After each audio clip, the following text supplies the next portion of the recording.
What's up, everybody? Jay the Money Guy. Sorry I've been leaving you guys on a drought. We've just been really busy. But interesting story. Today, one of my potential clients, we got a notification at 5 a.m. that he had been declined for the plan that we were going to build. Now, the interesting thing was what he got declined for were things that were brought to their attention about 3 or 4 years ago. Now, on top of that, my next message was from a guy that's one of my best friends, and he tells me, he says, it's amazing how people will have a regret about things that they could change that would have this great impact on their life, but at the same time, they don't take the time to think about what changes they could make today that would have a positive effect for tomorrow, right? So let's talk about it. Why we have to stop waiting. Reason number one why we got to stop waiting, right? We got to stop putting things in the back burner is because of the cost, right?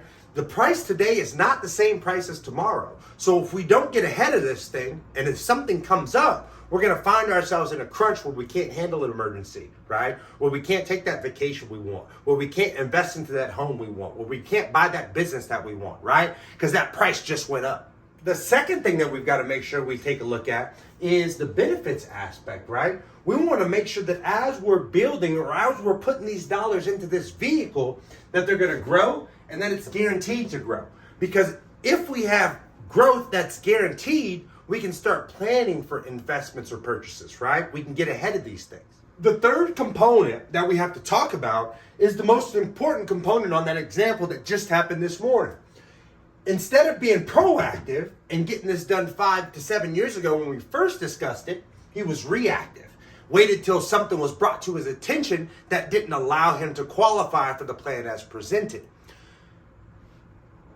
We need to be, as a culture, more proactive. We've got to get ahead of these things. We've got to have a plan in place to handle emergencies. We've got to have a plan in place to handle our loose spending. We've got to have a plan in place to purchase our home. We've got to have a plan in place to invest into a business, right?